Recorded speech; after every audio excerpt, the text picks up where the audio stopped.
അവനെ പാട്ട് വെച്ചേക്കണേ, പാട്ട് വേണ്ട. പറയോട്ടെ? അല്ല അതെ, പാട്ട് വെച്ചോ. പറയണോ? അല്ല എപ്പോഴെന്ന് പറയണോ? ഇപ്പൊ പറഞ്ഞോട്ടെ. ആ, ഗുഡ് മോർണിംഗ്.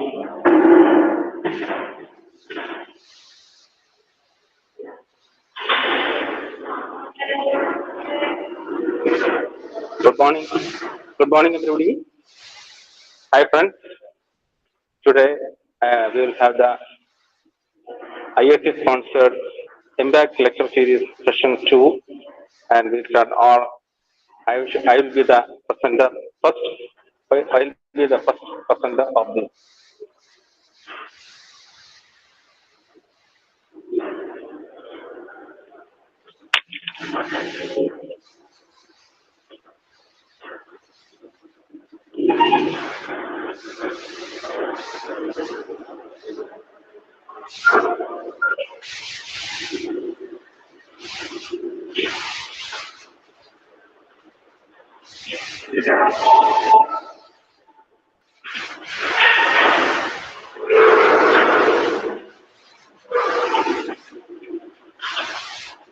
വല്ലതും കേൾക്കണ്ടോ?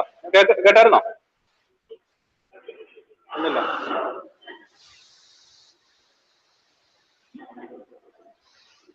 Good morning. Good morning, everybody. My friends.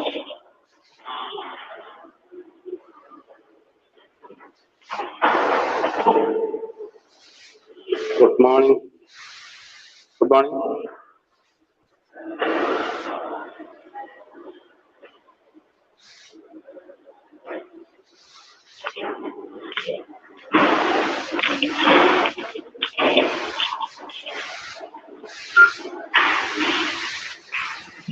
Good morning.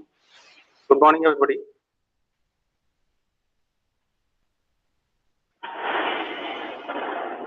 Good morning, everybody.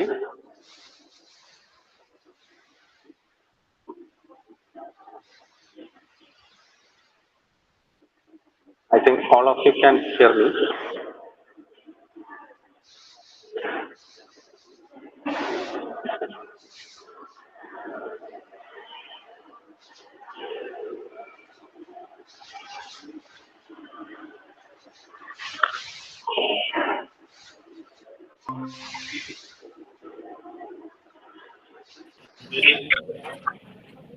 Good morning. Good morning.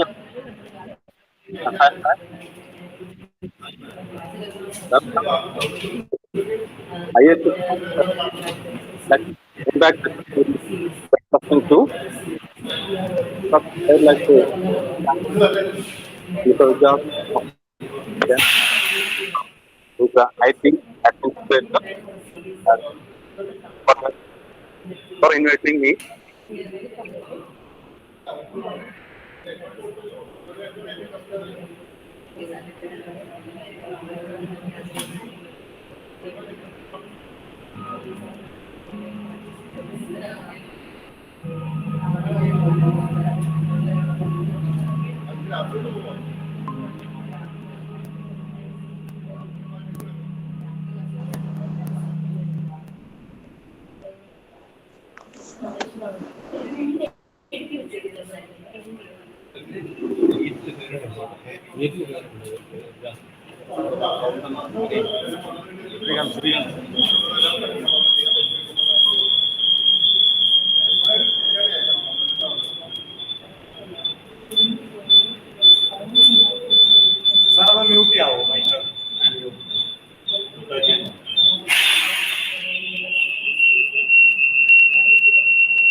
Hello? Hello, test. Hello? Hello? Hello hello സാറേ കേൾക്കുന്നുണ്ടോ? ഹലോ ഹലോ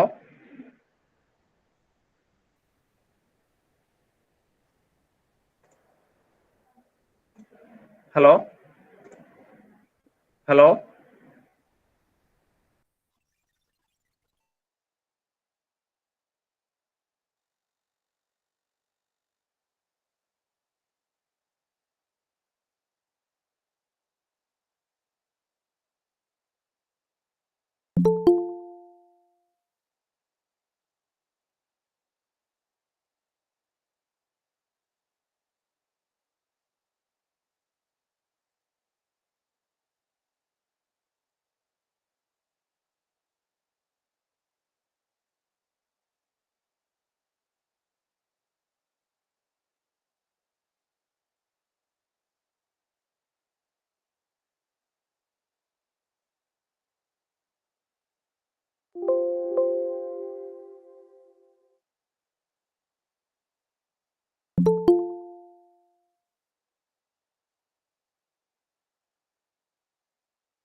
ചെക്ക് ചെയ്യാൻ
Hi.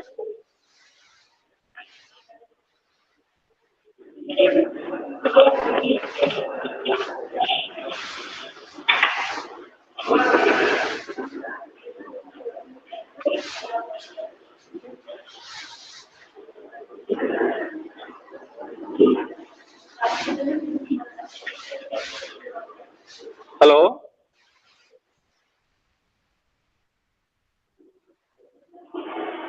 Hello.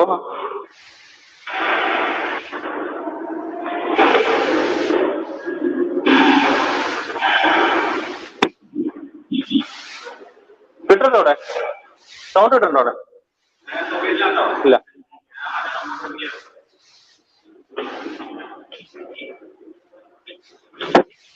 സാറേ, good morning.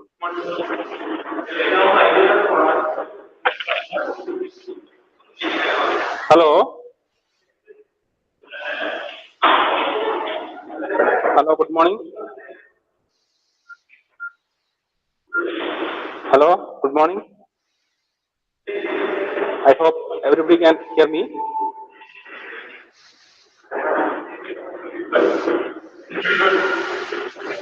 Good morning. Sound എന്ത് ഇന്നലെ കിട്ടിയല്ലേ? ഇന്നലെ നാട്ടിൽ കിട്ടിയല്ലേ? ഹലോ, ഞാൻ ഇപ്പൊ എങ്ങനെയുണ്ട്? Hello, good morning. അതെന്താ അവിടുത്തെ അല്ല? Okay. Good morning and welcome everybody to this IIC sponsored Impact lecture series of session 2, which is conducted by KMP College of Pharmacy. First of all, I would like to thank Mr. Rajat of the IT department of KMP College of Pharmacy. In fact, he is the backbone of the every activities. And also, I would like to thank Principal, Honorable Principal Kandolo sir, then convener Dr. Seena Madam, and I think it is time we can start this session of this lecture series. And I once again welcome everybody to this session.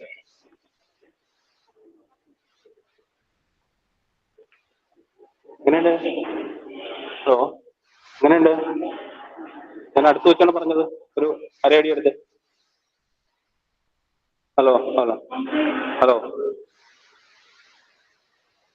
Welcome. Welcome everybody to this. ഇവിടെ കിട്ടുന്നുണ്ടല്ലോ, ഇവിടെ sound എടുക്കുന്നുണ്ട്. മൊബൈലിൽ എങ്ങനെ കിട്ടുന്നുണ്ടോ? മൊബൈലിൽ കിട്ടുന്നുണ്ടോ? മൊബൈലിൽ സൗണ്ട് കിട്ടുന്നുണ്ടോ? ഇതിനകത്തിന്റെ മൊബൈലിൽ മീറ്റ് കയറിയിട്ടുണ്ടോ? കിട്ടണില്ലേ? ഇല്ലേ?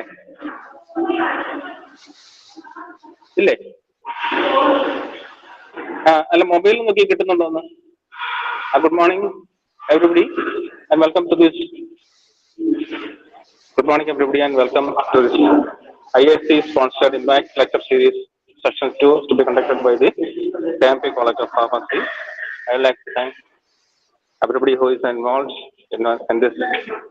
First of all, I would like to thank the Das PM of KMP College of Pharmacy for KMP College of Pharmacy for conducting this and giving all the facilities. And he, in fact, he is the backbone of the IT department. And I would like to thank Principal Nadamar sir, then the convener Dr. Seena, and everybody and who else involved in this activities. And I think we can start this session of this Impact lecture series. I welcome everybody.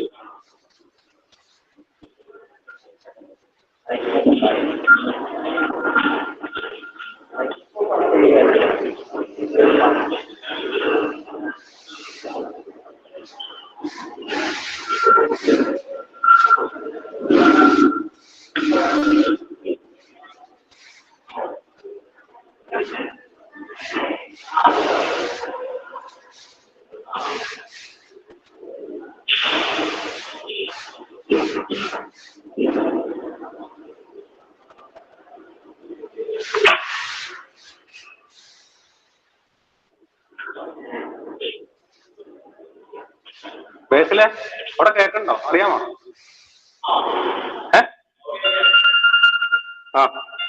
എന്തായി? Hello, സംസാരിക്കണം. Okay.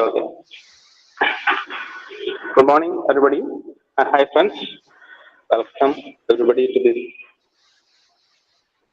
IIT-sponsored lecture series, session 2. I welcome everybody, and I would like to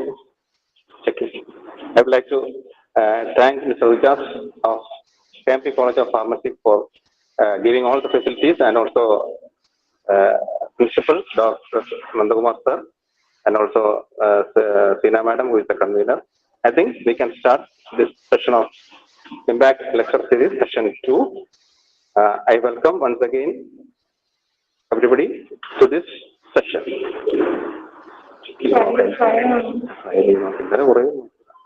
Hello? Hello?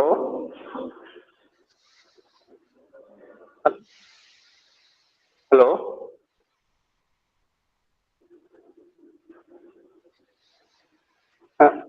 ഇത്ര ഞാൻ സംസാരിച്ചൊന്നും കേട്ടില്ലേ? സംസാരിച്ചാരൊന്നും കേട്ടില്ലേ?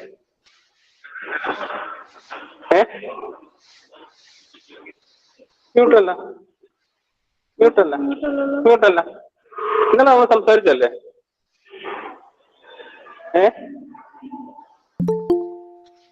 അല്ല, മൊബൈലിൽ കിട്ടണുണ്ടോ എന്റെ sound? കിട്ടണ്ടോ?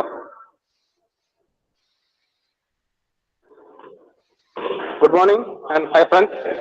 Welcome everybody to this IAC-sponsored Impact Lecture Series, Session 2. In fact, the previous session was on July 1st. This is the second session. I would like to thank Mr. Raja Saiti of the KMP College of Pharmacy for giving all the facilities, and also thank Mr. Nandakumar sir, the principal, wonderful principal there, and also Zina Madam, the convener, and I welcome everybody to this Impact Lecture Series, Session 2. Thank you. I think we can start the session. Let's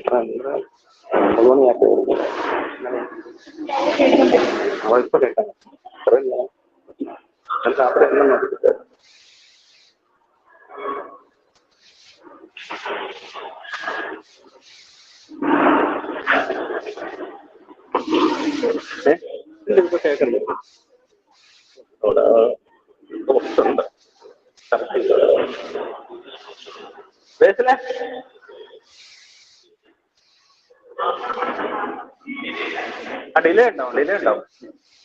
delay കാണും.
Yes.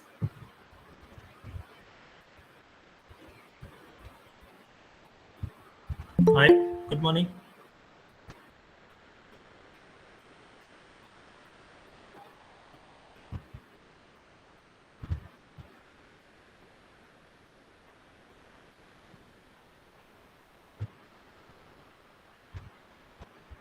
Hi.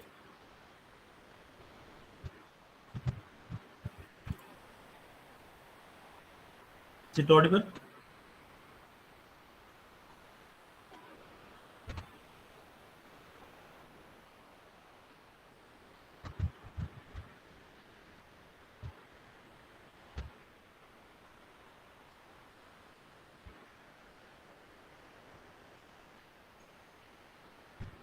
Hi. Is it audible?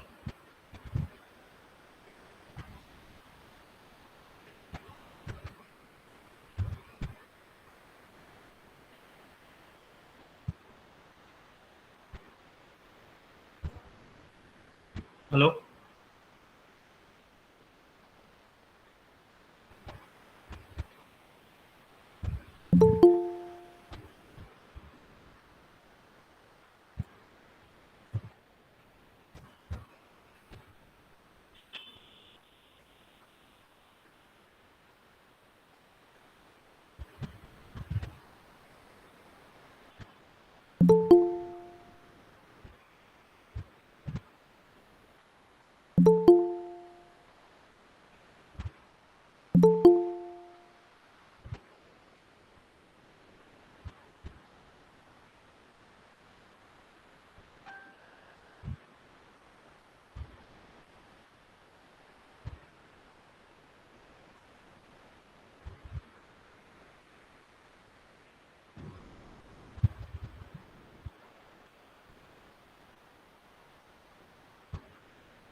Hello.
Hello. Good morning. Good morning, sir. Good morning. Is it audible, right? Yes, sir. Very good Yes, morning to you. It's audible, sir. yes, sir. Yeah. Very good morning. And thank you. And is it visible? Or slides are visible? Yes, Yes, yes. sir. Yes, sir. Yes, sir. It's okay. Okay. Shall I wait for some time or shall I start? Sir, we'll wait for Thank you, another 5 or 10 minutes, sir. everyone. Probably a few others may join us. Okay. Thank you. Welcome, sir.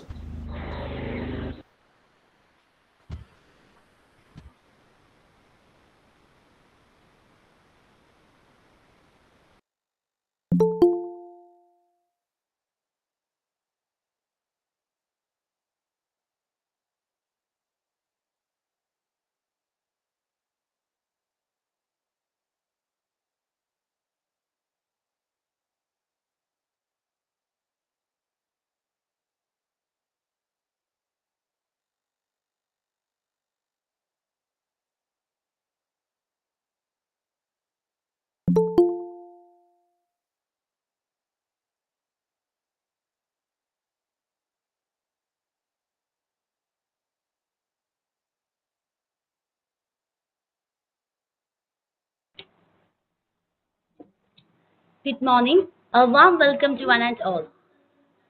We heartily welcome you all to the second session of AICT, Ministry of Education IIC sponsored Impact Lecture Series organized by IIC, KMB College of Pharmacy, Perumbavoor. We hope that you all joined in the first session that we had conducted on July 1st. So first of all, let's begin with welcome address by Mrs. Jolie Samu, Associate Professor, KMP College of Pharmacy. Ma'am, please.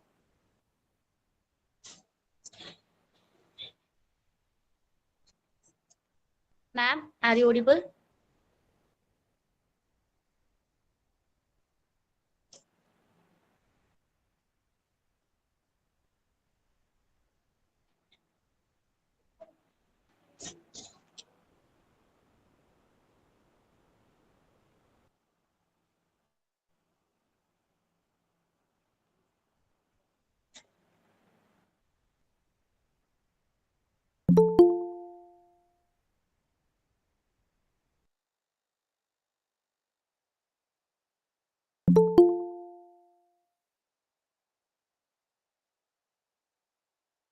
I think there is some technical issues. Let's wait for her.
Please be in online. There's some technical error.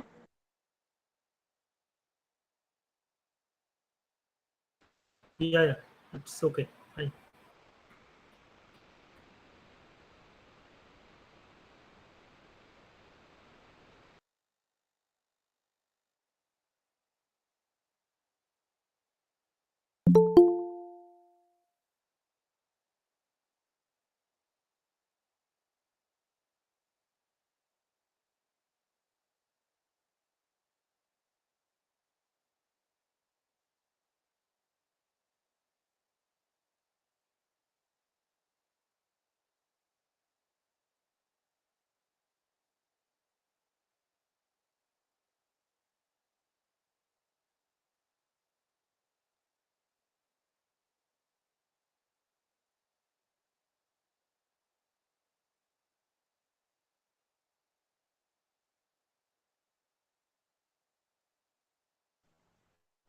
So once again, I welcome Mrs. Jolie Samu, Associate Professor, KMB College of Pharmacy, for the welcome address. Ma'am, please.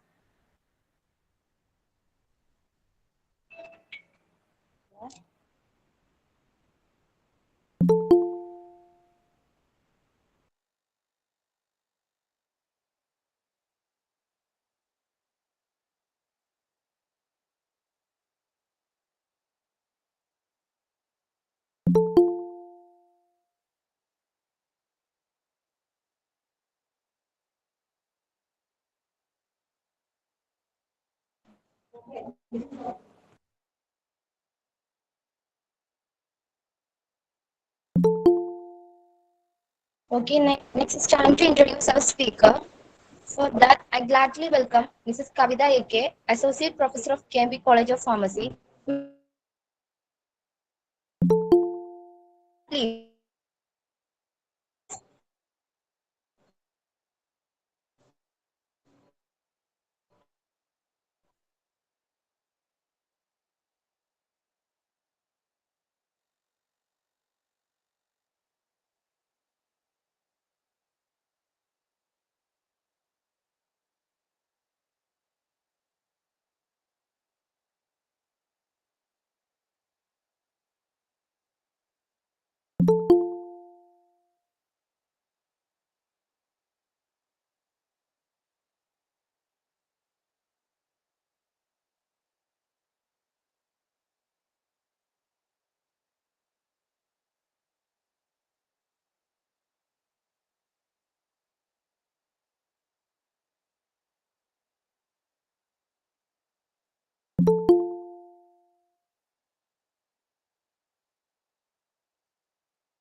Hi.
Hi, good morning, all.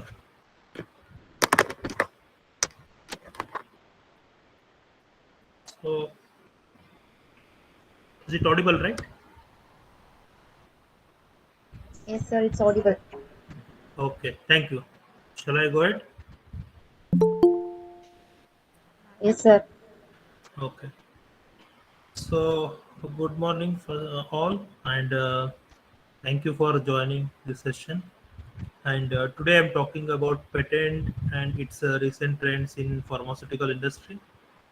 And I think you who might have uh, know about patents nowadays. Patents and patent grants, protection, copyright. These terms I think you might have heard. And this is just I want to have like interaction session, but this webinar is from like remote session, so it's not possible. If you have any questions, you can ask in between or end of the session. And this is very basic topic I put. And it is like patent and this uh, other thing, intellectual property department is like ocean. It is a very big, and this intellectual property things we cannot explain in one presentation, but I can go with the basic requirement of this patents, and what are the patents, types of the patent, what is the content of patent, why it needs, and finally what is the recent trends in the pharmaceutical industry, especially after COVID. It is interesting to see in the pharmaceutical industry so many patents, grants available with vaccines and other dosage forms, drug molecules like tablets, injections, and all. So first, I'll go to this content of the this presentation is what is patent, that is a definition, and the scope of the patent, what is the scope of patent in our pharmaceutical industry or in general, and objective of the patent, what is the objective of this patent in our day-to-day activities, or if you are in research, or if you are in other industries, and if you are in college also, you can do innovative things and you can patent it with the help of patent rights organization. You can do patents from college also if you have that facility and research, or if you have because it's like even Ayurvedic formulations also, so many patents are available. You can do some uh, polyherbal formulation patents and all. You can do from your college also if facility is there. Okay. And contents of the patents, and claims, types of patents, and finally trends in the pharmaceutical industry. So patent, it is a it is term, it is very patent is a term is very unique, and nowadays it's very important. So this is a exclusive right granted with respect to the invention. If you have done any invention, so you have to patent it. Otherwise, somebody they will. Uh, so some disturbance is there. Please mute it. Hello எப்படி வந்தீங்க நீங்க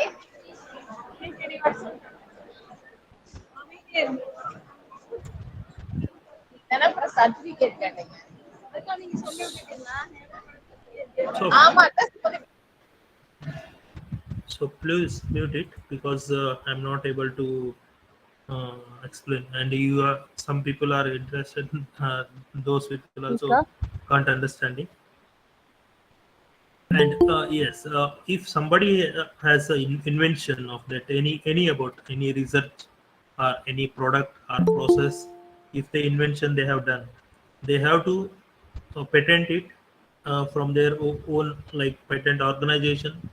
Then they can restrict to take it. Excuse me, sir. Somebody they will take, and Sir, they will copy it. So that sir, is can you hear me? yes. Is it Sir, can audible you from make my? us you want? Yeah. Is it audible, right? So, Okay. sir, can you make this full screen? Please make the screen full now. Okay. Thank you. Thank you. Sorry. Is it okay now? Okay, thank you, sir. Okay. Thank you. And Yeah, sir. invention. Okay.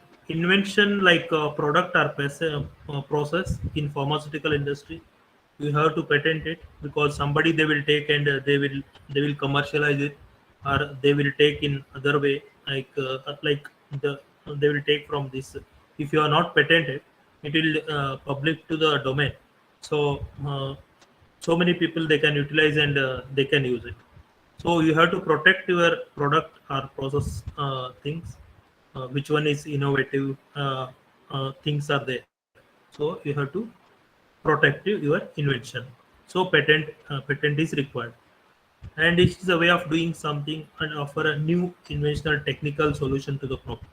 If any problems comes from in the, for example, pharmaceutical industry only, because all your pharmacy students, you know better what is how tablets will manufacture, how injection will manufacture. If any technical problems comes in the process or in the product development, so that problem also it is we can take it as a challenge, and we have to give the technical solution, and that also you can do the patent. That is a technical solution to the patent. And example, novel drug delivery system based formulations like nowadays nanoparticles, liposomes, and nano based formulations, injections. For example, doxorubicin injection, and so many formulations are there. Novel drug delivery formulation. There is a specific process that for each process you can like each process is very important, and it is a totally new field also. So in this process, our product you can patent it. And next is stabilization of protein with excipient matrix. So many monoclonal antibodies formulations, and these monoclonal antibodies formulations, it's very sensitive to the region to region, like it's very heat sensitive products because these are all proteins very prone to degradation. So how you can stabilize the protein with excipient matrix, and to give a one injectable formulation like proper dosage form. So adalimumab and trastuzumab injection, Avastin, and so many like Orencia, Symphony, and so many products are available. You can check in the Google. So many products are available, monoclonal antibodies based formulations. So there is a technique. So many patents are available because their way of thinking and their way of doing stabilize the protein with excipient matrix, it will be different. So that can also be the patented. Next is invention of process to purify the proteins. Yes, protein purification. It's already you might have read on this B Pharma chapters, like in biotechnology chapter. So how to purify the proteins? Like they'll put that seed fermentation technology, cells to grow, and protein extraction from the cells, and we have to purify that protein, whatever extracted from the cells. That is purification process. Also, it is unique. So product to product, it will be the different because molecule character is different. Some molecules are like 98,000 molecular weight, that is behave differently. Some molecular weight is like 148 kilodalton, that behave differently. So depends on the molecule. You have to purification process also different. So this process also we can patent it. And finally, product you cannot patent because if it is biosimilar, if already existed in the market, then we cannot patent it. But in this case, process you can patent it. If any novel monoclonal antibodies, novel proteins, which is used for any therapeutic activity like anti-cancer and other arthritis and immunosuppressant. If any product you have newly invented any new product, proteins, that also you can patent it. And next is development of vaccine using spike proteins. For example, COVID vaccines. COVID vaccine, so many patents are available now. Because here patent is very important because vaccine is a very commercializing business nowadays. So many people are affected by COVID. That is stage like phase 1, phase 2, and phase 5, phase 6 are also going on European country and US country. So many people affected by COVID. It's horrible in India also. So this development of vaccine also, it's important nowadays, using spike protein, simple like injection solutions. And here also liposome solutions, mRNA, lipid nanoparticles, and polymeric nanoparticles. so many processes are available with vaccine manufacturing and vaccine development. So this case also, so many patents are available in the market. So you can check in the Google vaccine also, we can patent it. So these are the examples I am telling why patent is, what is a patent, and what patent we can make it.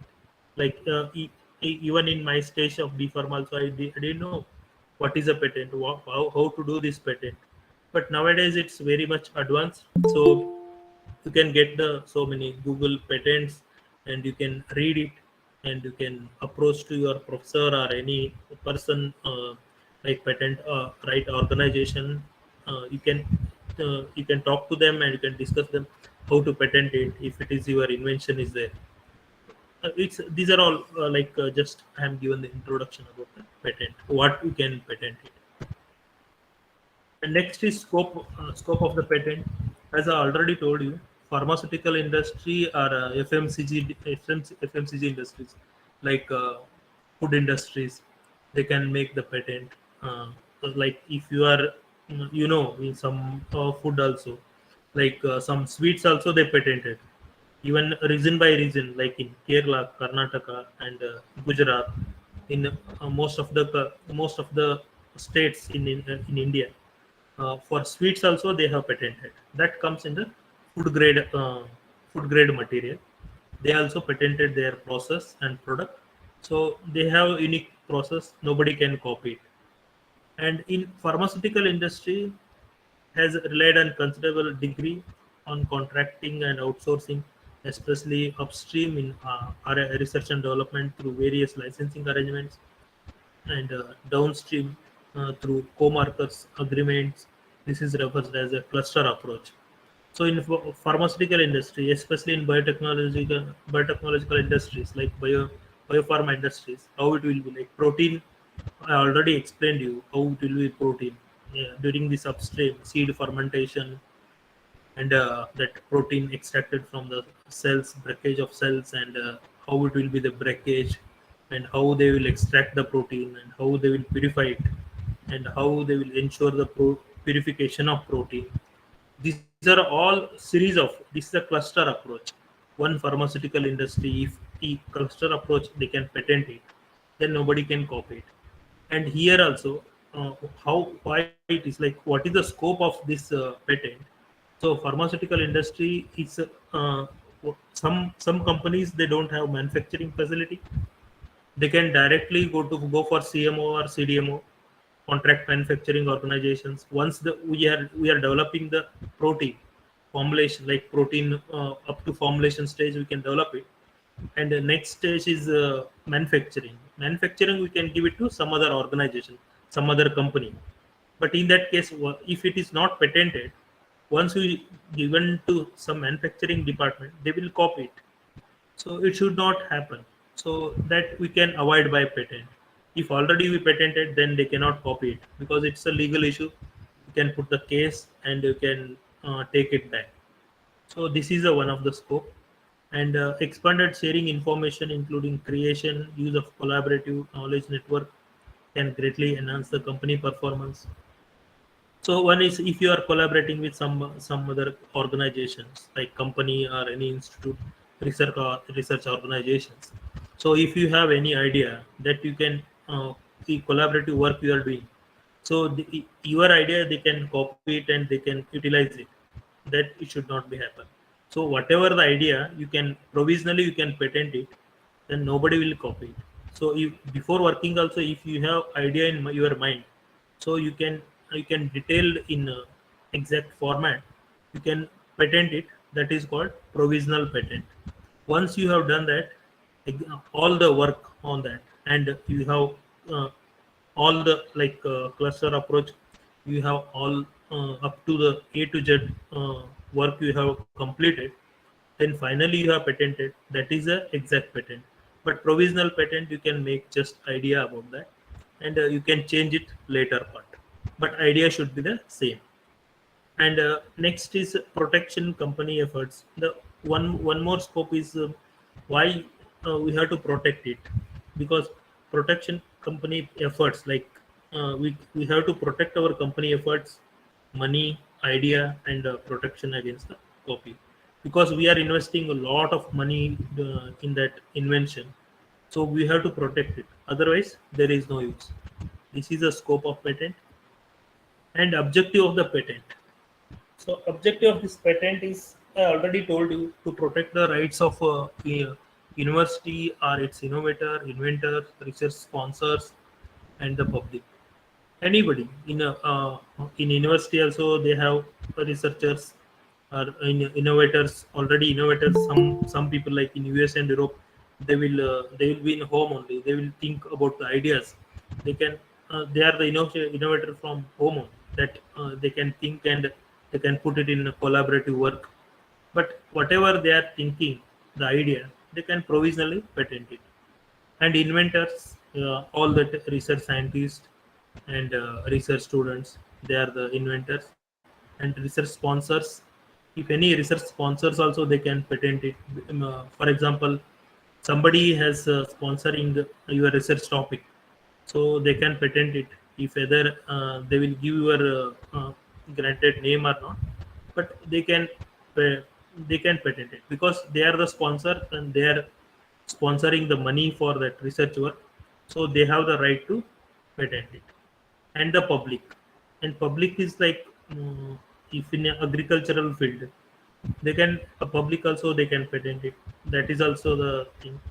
So they also have the rights to patent. And to eliminate a infringement, improper exploitation, abuse of universities and intellectual assets belonging to the university and other persons. So infringement we can eliminate.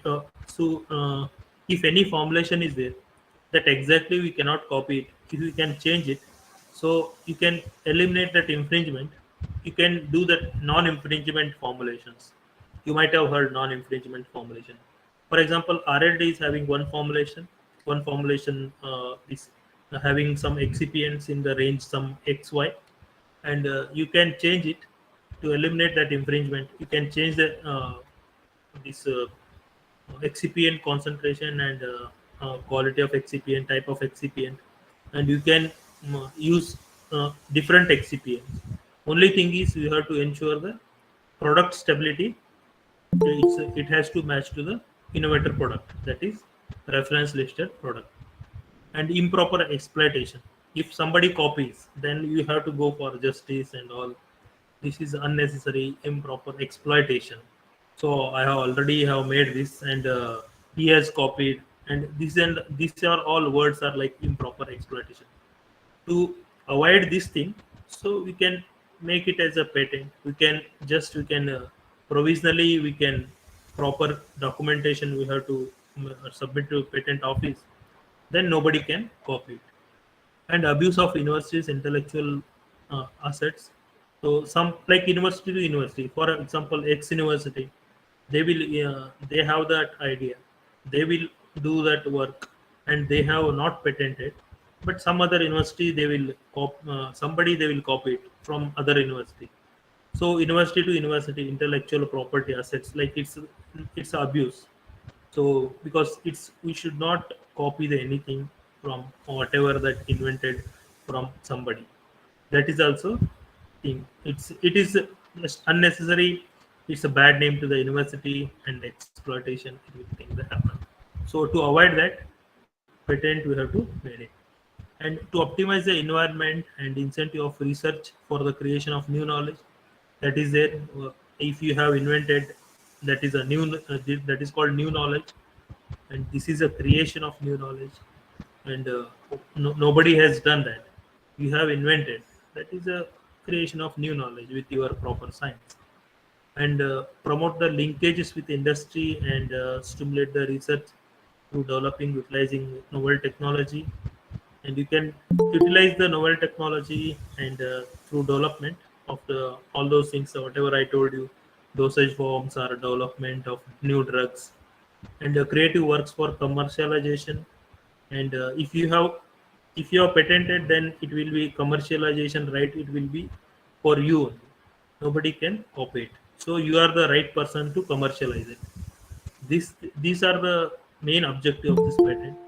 And other thing, like to promote the creativity and innovation, we can promote the creativity. So this creative knowledge you can do it. If you are patent, if you have the patent, like it will increases your creativity. More and more you can do the research, and you can innovate it, new things, and you can write the patents, and you can do more and more innovation things. That is it. And finally, one is ensure fair and equitable distribution of all benefits occurring from innovations and inventions. So whatever other benefits, like you are the right person to commercialize, without your permission nobody can commercialize it. You are the whole and sole responsibility of that invention and innovations. This is the main objective of the patent. And next is content of the patents. I don't know where, how many people you have seen patent documents, because it's mainly consist of I'm just content of the patent. I'm telling you title of the innovation, what is the innovation you have done. For example, development of novel drug delivery system based formulation for polyherbal formulation of for diabetes. So whatever we can cover up to whatever the polyherbal formulation for diabetes, you can cover it, and but it should be innovation from your side, and that is the title you can give. And field of innovation. Field of innovation, whether it's food industries, agricultural industries, or general thing, film industry, pharmaceutical industry, field of innovations. Which field you are making the invention, and background of invention with regard to the drawback associated with the knowledge art. If problem is there, for example, if you have any challenge in agricultural industry, in food industry, but some food is there, it is for storage, it is degrading very fast. So how to stabilize it? You have to pass the nitrogen gas, and you can put it in under nitrogen gas, and it should not be oxidized. So to prevent the oxidation, and you can stabilize the product in the packet, it's a packet, food packets are available. So these problems associated also, you can take it as challenge, and you can do some work on it, and you can do inventional, how to stabilize it, and whatever that solution you can make it. Once it is done, you can do that patent. And object of invention, that is a one. What is the object of invention? That is also part of patent, right? And statement is very necessary. What is your invention? Statement of invention is very important in this content. And summary of invention. What is a summary of invention? Like it's a, like it will be like one paragraph summary of invention, not more than. But you have to concise document. It will be like, it should be concise document.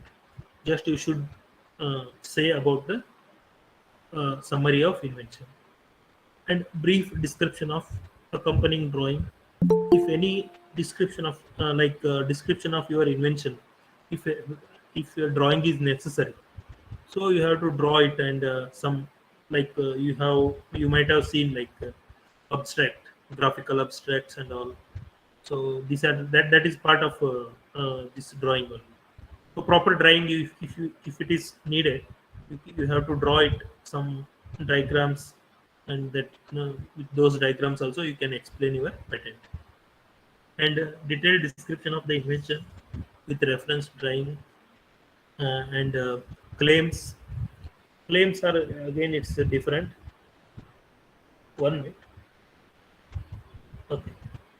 And claims, what are the claims you can do it on multiple claims. For example, in your patent, different claims, it's a claims nothing but this should be the temperature, and it should be under nitrogen source. These are the some patents claims. That is very important, because nobody will copy it. Your exact content of that patent is claims. So most of the people in reviewing process of the patent, they will go for claims. So claims is it's an important part of this patent. And abstract, it is a concise research topic. that is required anyhow. And claims and its types. So I'm talking about the claims because why it is important and all. So there are many different types of claims, patent application. Some patent claims are about type of invention. There are apparatus claims, method, process claims, claims to design, chemical composition, and so on. So many, like if you are doing any apparatus, it's a different, like very innovative apparatus that you can claim it on apparatus, method, process, and other designs and the chemical composition. But in the pharmaceutical industry, excipient composition is very important claim in the patent. And there are also ones which are related to the scope of the patent. Generally speaking, the broad patent claims. Broad patent claims means they are valuable to market than narrow ones. These broad patent means like broad patent claim means you have to briefly explain about the your claims. That is a broad patent. For example, apparatus only. Apparatus are a method, process, and chemical composition. You have to explain in detail. That broadly you have to explain it in the patent draft. That is a broad patent claim. And broad patent claims are very similar to the fishing net and bigger net and fish on your plate. And in patent terms, broad claim will give you a larger monopoly. If you are explaining about the broad claim, it will be you are the good monopoly, larger monopoly. You are the one you have invented apparatus or method or process, then nobody can copy it. Largely you have to claim it. And potentially more opportunity for licensing. That if you are broadly, if you are explaining the claims, then there is a chance of getting patents and approving the patent. Chances are more. So you are more opportunity for licensing and narrow claims ones which are less scope, because in narrow claims just you are telling about this is the process and all. Shortly if you are telling, then it is not a broad, then somebody can utilize it and somebody can copy it and they will just modify it in different way and they can go for patent. This is the drawback of the narrow claims. And it's also more difficult to infringe also. And it is like typically it is less value. Obviously if it's like narrow claims, it is a less valuable. And narrowest ones are called as picture claims. Picture, nobody can claim about the pictures, because picture is the narrowest one claim. So nobody can patent it, because you might have seen Google Pay pictures. So many people they will use it. Only some pictures you cannot use it. Copyright, they will write the copyright information. So those pictures you cannot take it, but normally Google pictures you can utilize it. So picture anybody can copy. So it is comes under narrowest one claims. And there are also independent and dependent claims.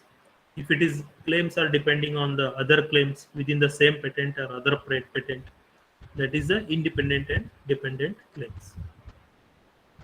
And next is finally it's a trends in pharmaceutical industry. So how the pharmaceutical industry patents are going on.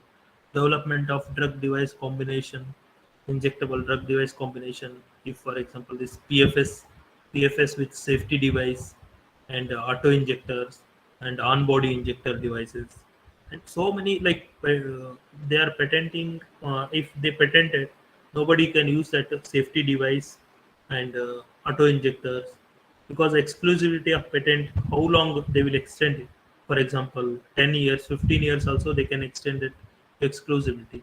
So for example, company A, they have patented about the drug device combination, like it's a safety device or auto injector, and company B cannot copy it. Company B, they want to develop the same product, the same combination, same auto injector, they cannot use it, because already they have patented company A So they cannot copy it up to 10 years, 15 years, whatever that patent exclusivity is there. So they cannot use it. They can think about the other auto injectors. These are the recent trends going on in pharmaceutical industry. It is a big difficult in developing the auto injectors or auto injectables, auto injectors and on-body injector devices in injectable formulations. Uh, uh, Similarly, some other generic formulation also tablets, multi-layer tablets and all. They patented up to 10 years, 15 years like that. If other generic formulations we can make it a company B, they can make it a same tablet, it's the same drug, same tablet. They cannot copy it up to if he want to copy it, he has to wait for patent expiry, 10 years, 15 years he can wait it. These are the recent trends in pharmaceutical industry because it's a little bit difficult, and it is a unique process and unique method used in the pharmaceutical industry. Once you patent, they cannot copy. And development of monoclonal antibodies. Again, I told you that a type of excipients composition. What are the for example, in monoclonal antibodies formulations, injectables, they will use buffers, sugar as a bulking agent, maltose, sucrose, trehalose, and all those things, and stabilizers, polysorbate 80, polysorbate 20, poloxamide.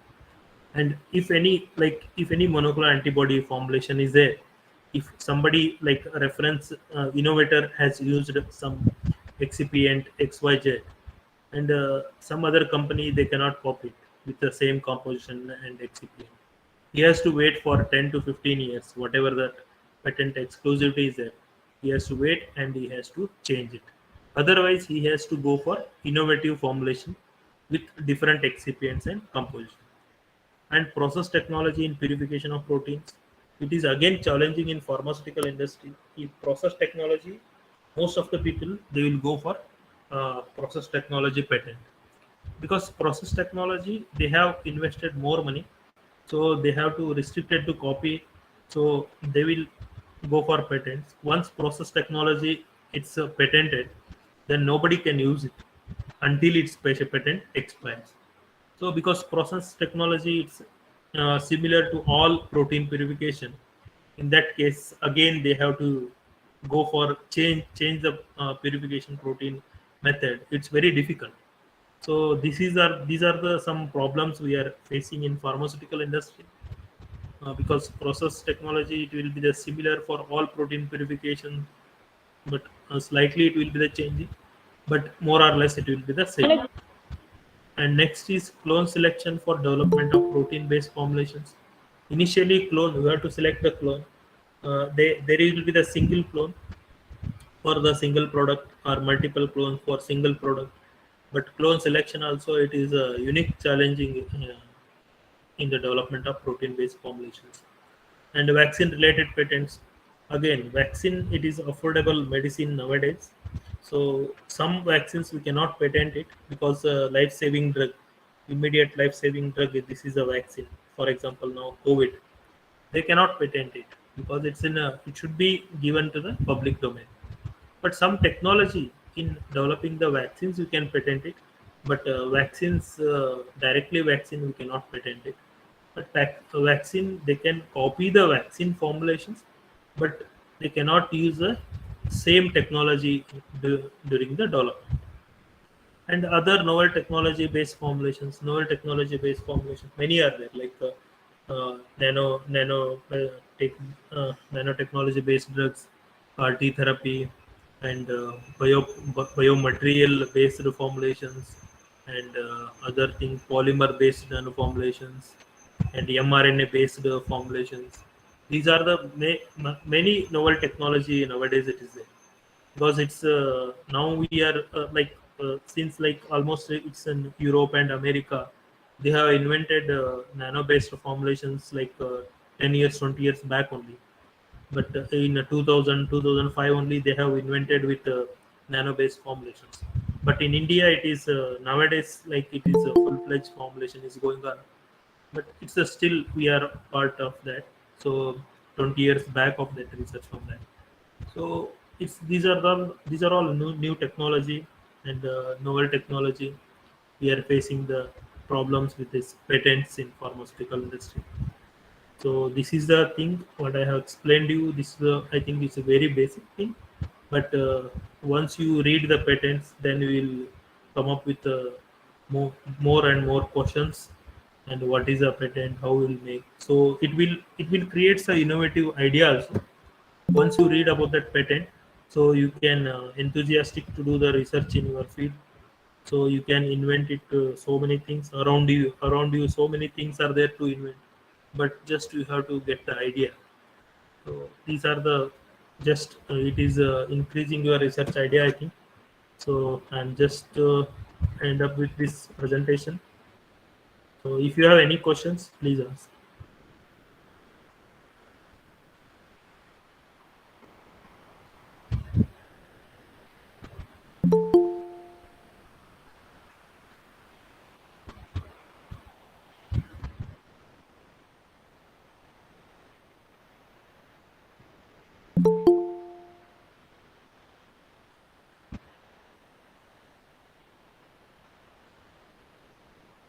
You have any questions? Thank you, sir. Thank you so much for your wonderful session. Yeah, thank you for Now, hello. hello. Hello, sir. Oh, is it audible? Yes, it is audible. Okay. Thank you, sir. Thank you so much for your valuable time with us. Yeah. Now, let's move on to Q&A session.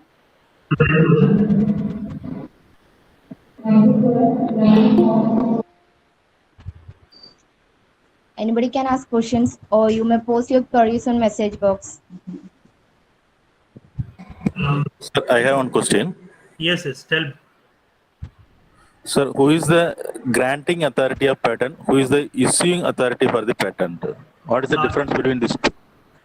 Granting authority, it will be there is a patent organization.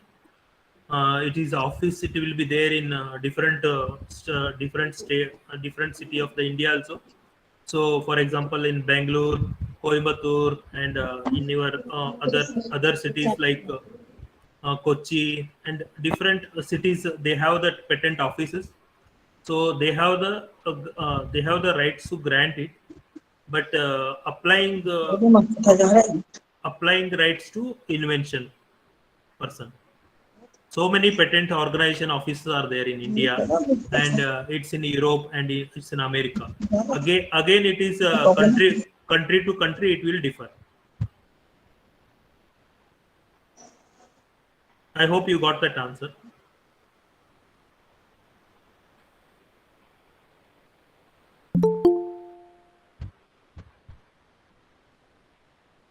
Hello. Thank you, sir. Okay. There's one more question for you. Sure. Sir, can we patent the isolated compounds from herbal or process for isolation? Of course, if you have that process, it's unique. So if you have the process, unique process is there. So you can definitely you can do that. So isolated compounds from the plant constituents are like plants and all. It Okay, is sir, thank you. very important phytoconstituents. Okay, And thank you. you can do it process and product, both you can do that patent. Okay, thank you, sir. Thank you. Any I other think questions? there is no more questions. Okay. Thank you for your patience, and it's I don't think so. It will be the lecturer whole lecture, so it will be the interaction section. So thank you for your patient listening, and I hope you can utilize this session for your research activities and day-to-day activities. Yes, sure, sir. Thank you. Thank you. Thank you, Kiran sir. That was a nice session. Thank you, sir. Okay. At the So- end of this lecture one, Yeah. I welcome Mrs. Rajisha MB, Assistant Professor, KMP College of Pharmacy, to deliver the vote of thanks to the speaker. Ma'am, please.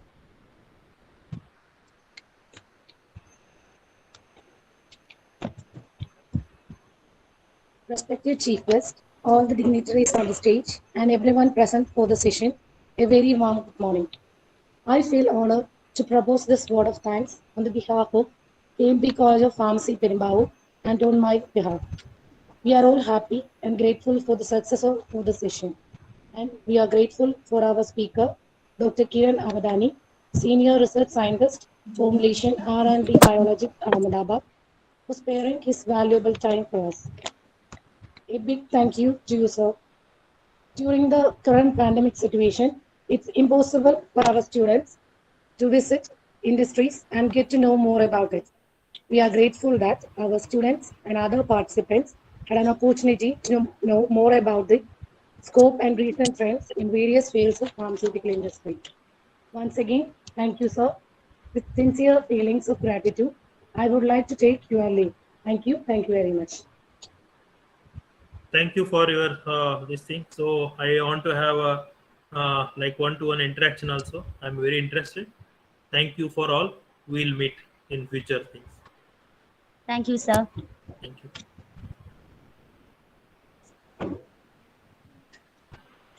And thank you all for your valuable cooperation. Thank you. Thank you. I'll log off then. Thank you. Okay, without furthermore delay, we will begin our lecture in 11:15. So please cooperate and be in online. Yeah, madam. Thank you.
Hello, is that clear, sir?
Hello, sir.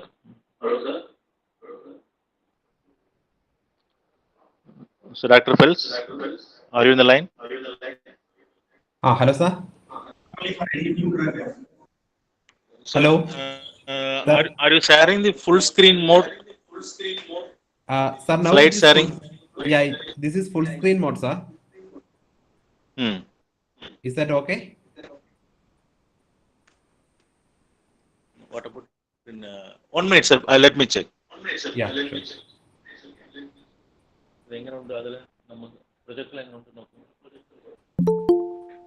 Sir, just pin my screen, sir. What, sir?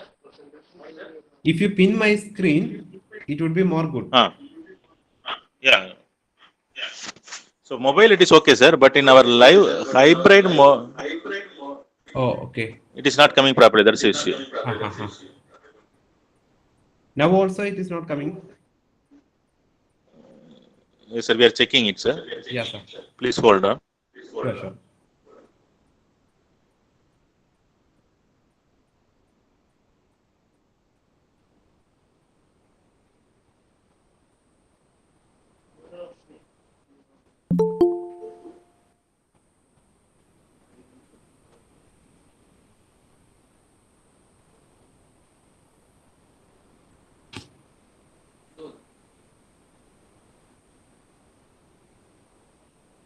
ഇവിടെ okay but ഇവിടെ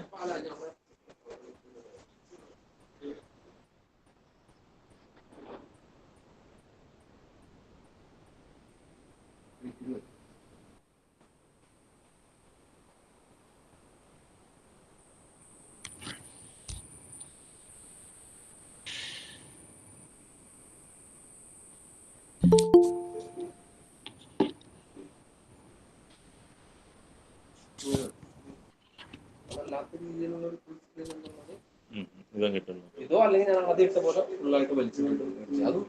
അതാണുള്ളത്.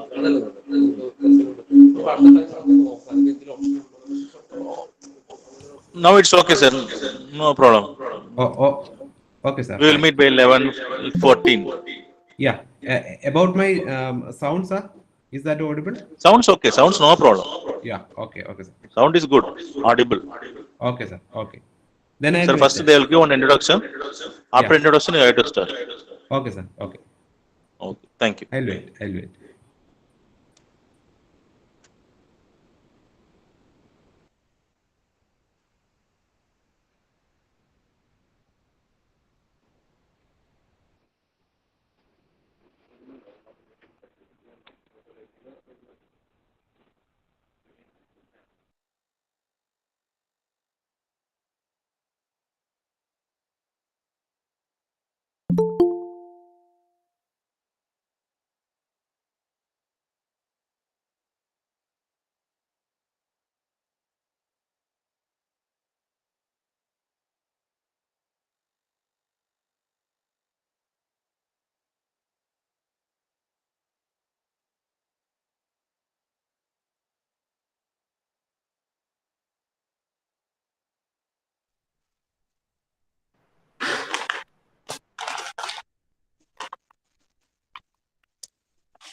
एक minute sir, ये वो last लिखेगा, ये तो packing ना लेने होगा, लिख के करना पड़ेगा। तो करिए अपन काम और लिखना तो ना लिख अच्छा मेरा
ஆக்சுவலா எங்களுக்கு எப்படின்னா வைத்திய நமக்கு நான் வந்தேன்.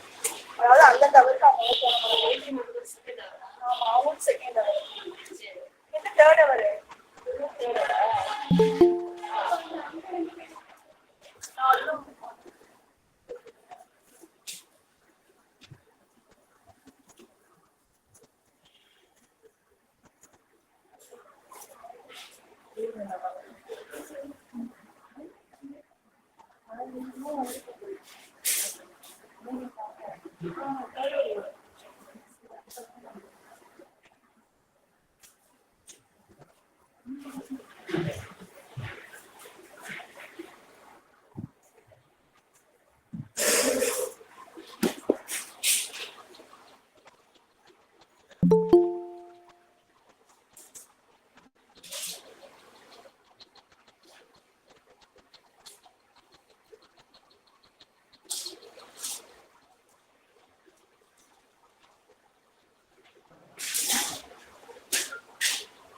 Next lecture will start at sharp 11:50. I request to mute the mic.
Hello, am I audible?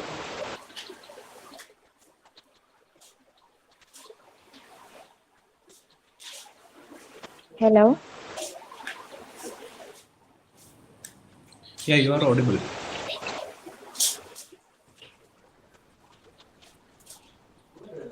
Okay.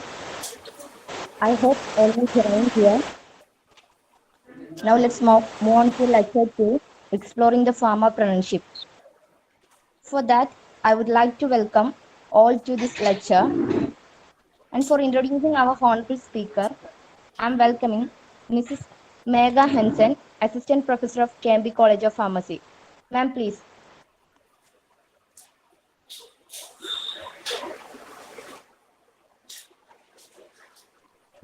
Good morning to all. We are welcome our speaker, Dr. Felix Saju, on behalf of our Cambridge College of Pharmacy. He is working as an associate professor in the Department of Pharmaceutics and nodal officer at Innovation and Entrepreneurship Development Center at Nirmala College of Pharmacy, Moatula. He completed his PhD at Sri Jayashree University, Rajasthan, and from at Sri Devi College of Pharmacy, Bangalore. He has been working in the teaching field over 10 years, and during that time, he has contributed his academic expertise to blooming the next generation of pharma world and guided about 50 research projects. He is also having commendable contribution in publishing research papers, both national and international. From the above point, we understood that he is an eminent teacher, scientist, and also having a good track in the academic scenario of pharmaceutical science. Once again, sir, you can continue the section. Thank you. Thank you, ma'am, for the nice introduction. I think somebody has not unmuted. Could you please unmute I think Uma Pavati, ma'am. Ma'am, would you please unmute, ma'am?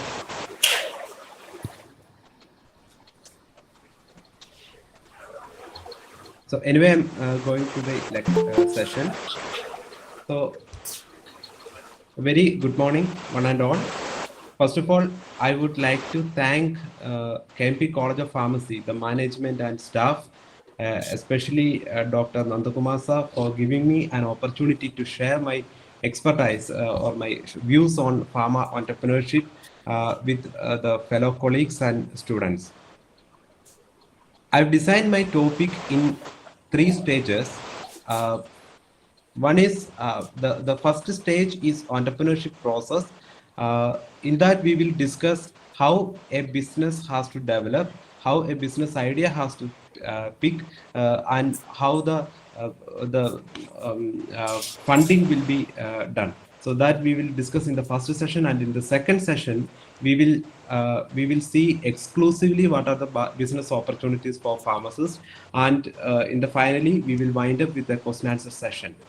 So before going to start, let me ask you one thing. Who is an entrepreneur?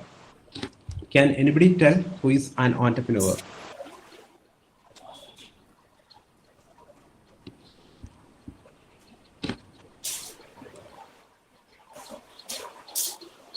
Okay, I'll move on. So an entrepreneur is a person who creates new businesses by bearing most of the risk and enjoying most of the rewards. So starting a business is very easy. Starting is very easy if you have an idea.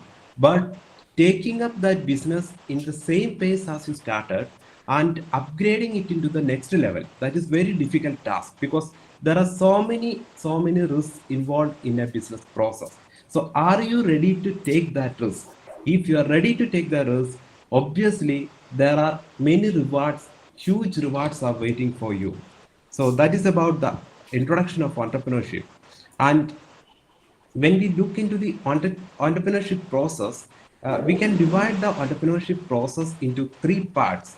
The first part is the identification of the need and finding the best solution. In any business, we have to identify a need, and that would be and we have to find out a best solution for that. And once you finalize the solution, then we have to go for the feasibility analysis. And after feasibility, we can try for the funding. So these are the major general steps involved in an entrepreneurship process. Let's see each in detail. In the first stage, that is identify a need and find the best solution. If you look into any successful business, all these businesses are solution providers. They have find out any specific gaps or needs in the society and brings a successful solution for that. So that is the need of any business. We have to provide some suitable solution to the problems which exist in our community. Let's see some examples for that. He is Mr. Matthew Joseph. He is the owner or the founder of Fresh to Home. Before starting this firm, he was just an fish exporter. But while doing his business, he find out that there are the Malayalis or the Keralites are receiving very spurious fishes, because most of the fishes coming after dip it with the chemicals. So he decided to rectify this issue, and he find out a solution, a web solution. He built a web-based platform. There we can order the fish, and within 24 hours it get delivered in our home.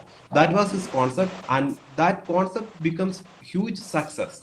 Now it is a very valuation. The company have very big valuation, and many big giants like Facebook, Google, all are investing in this Fresh to Home. Another person is Mr. PC Mustafa. His brand is quite familiar for us. That is ID Fresh. His first product was very interesting. That is just a vada making batter. So we all like vada, but we do not try it in the home because making the hole in the vada is a very difficult challenge. So he tried to solve this issue. For that, he prepared a specially designed package with a specially designed tip. So if we squeeze this batter, due to the specific shape of this tip, perfect vada will form. This product becomes marketed, and suddenly it gets lot of attraction.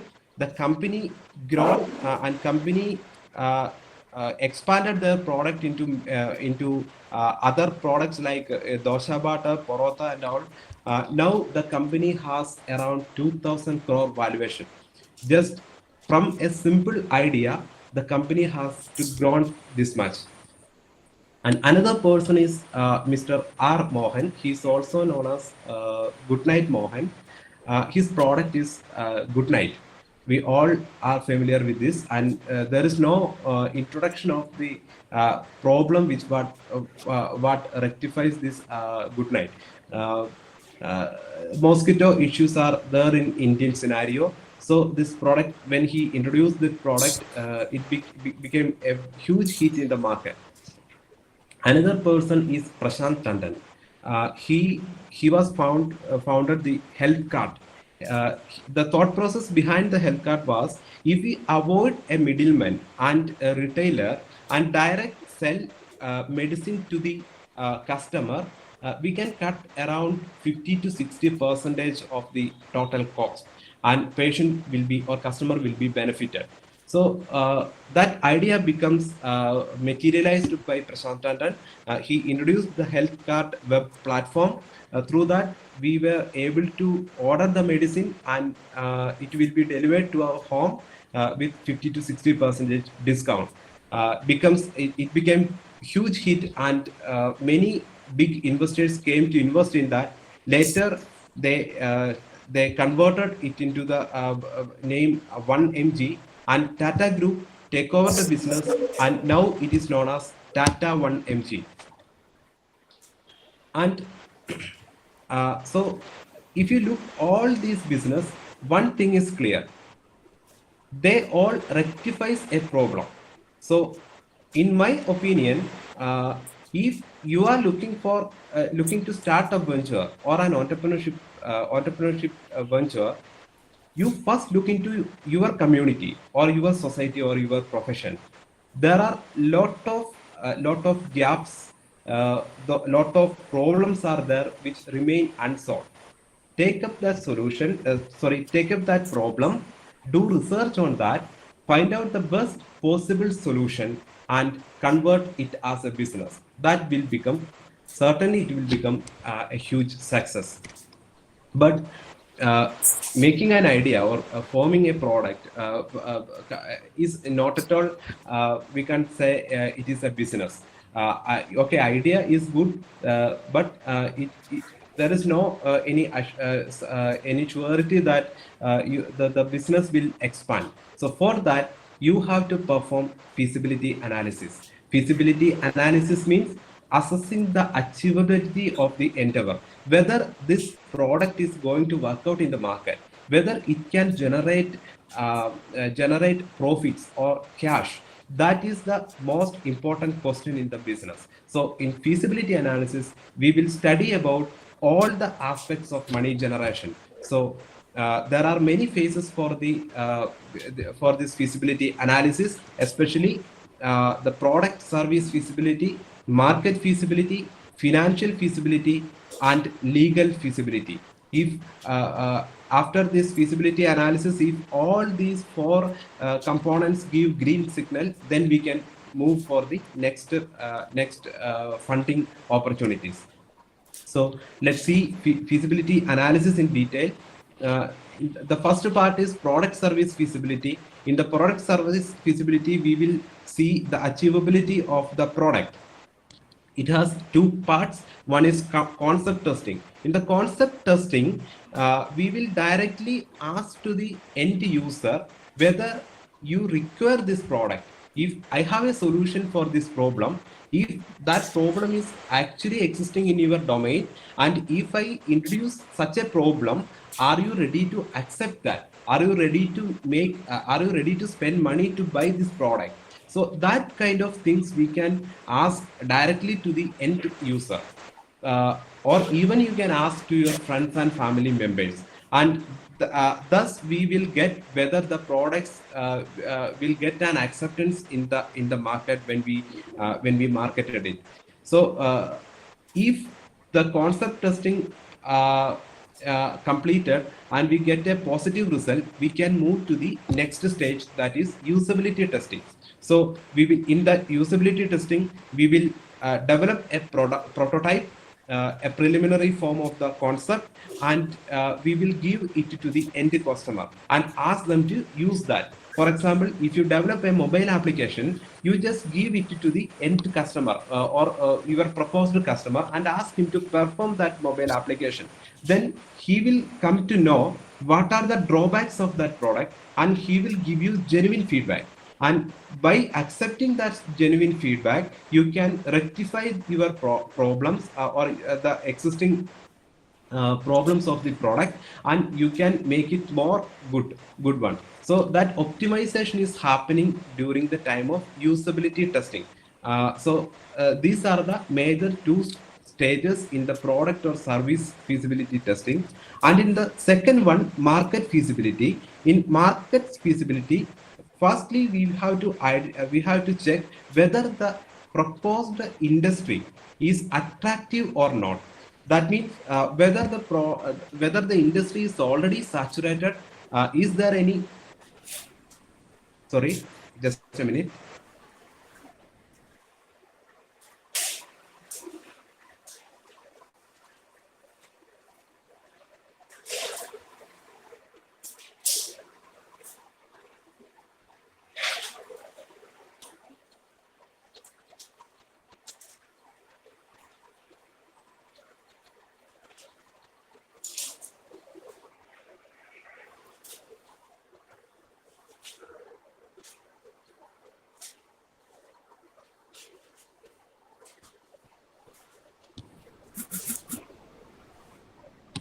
Sir, is that visible, sir?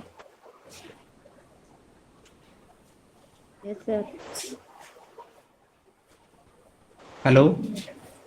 Is the screen is visible now? Yes, sir.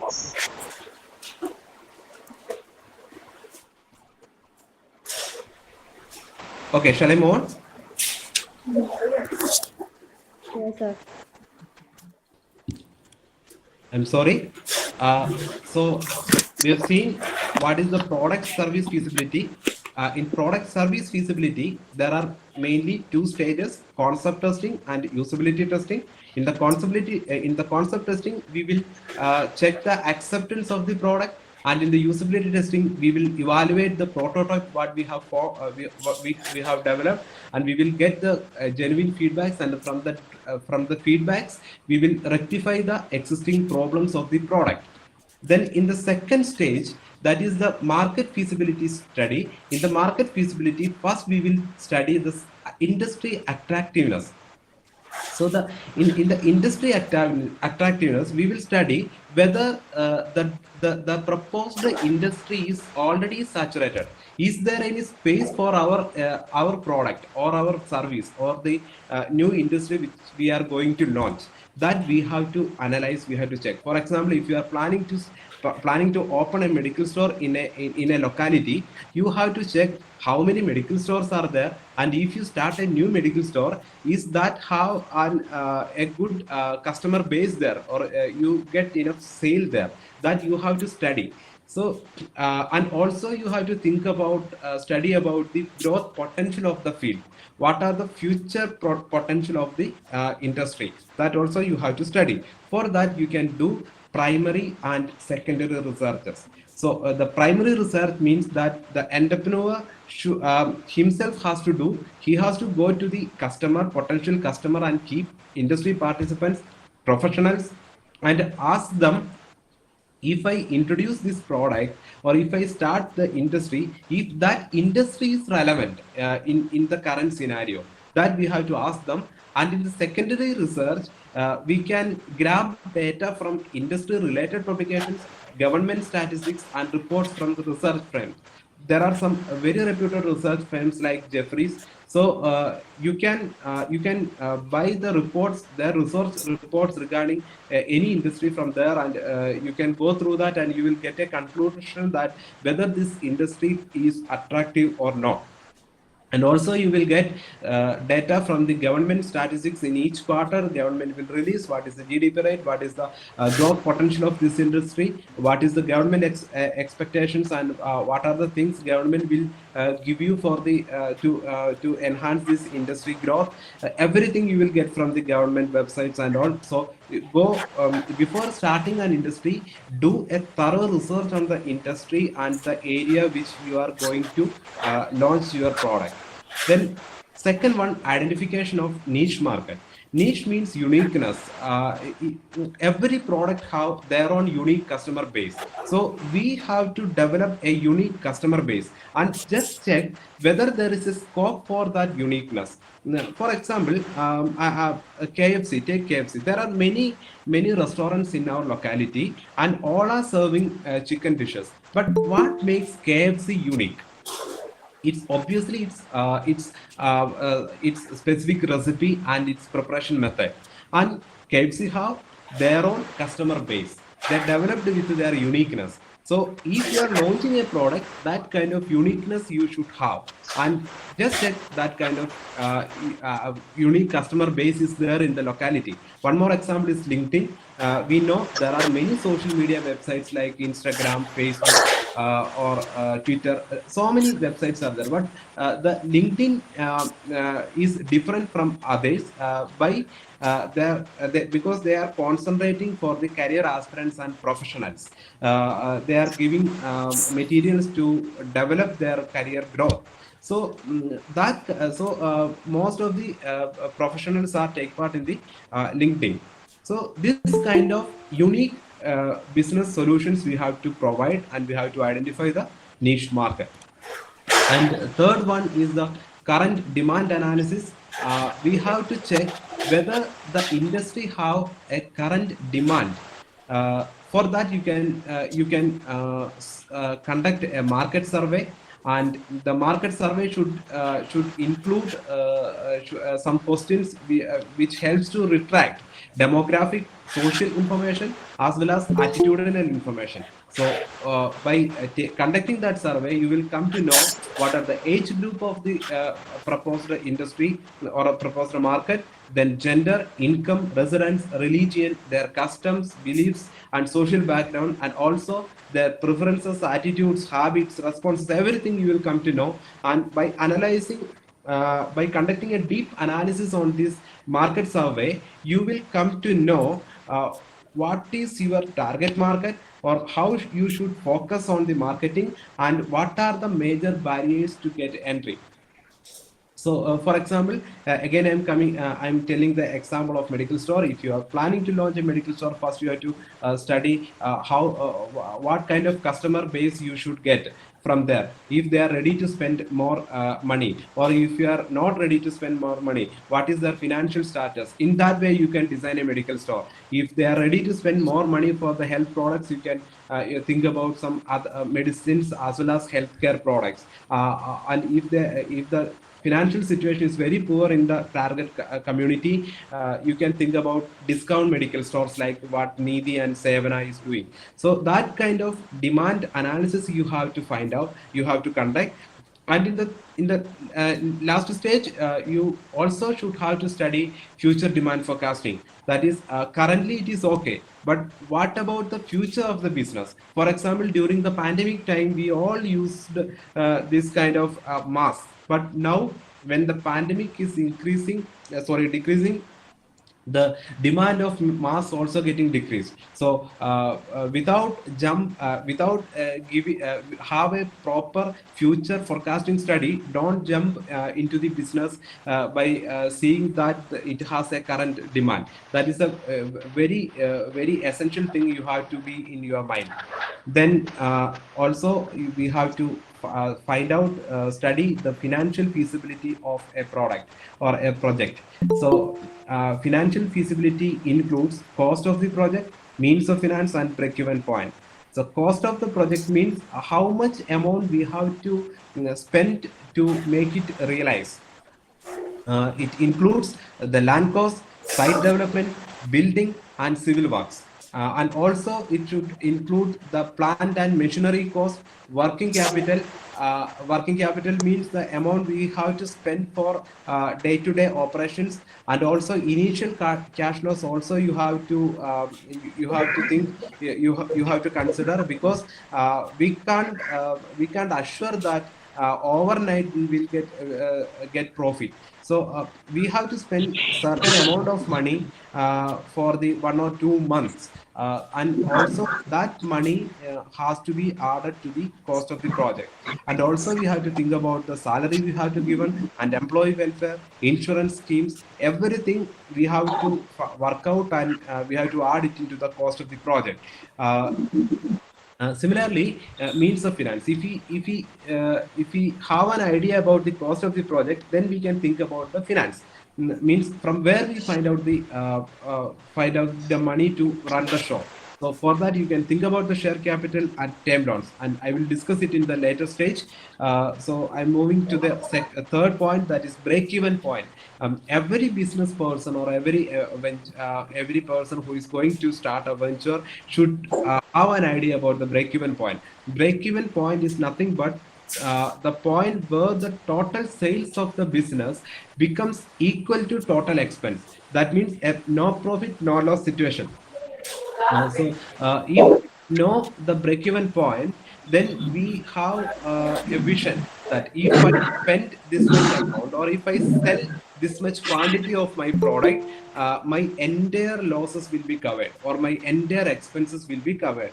Once we achieve the break-even, then beyond that break-even, any point, any number of products if we sell, that becomes our profit. So we should have a clear-cut idea about what will be the break-even point, or the no loss, no profit situation.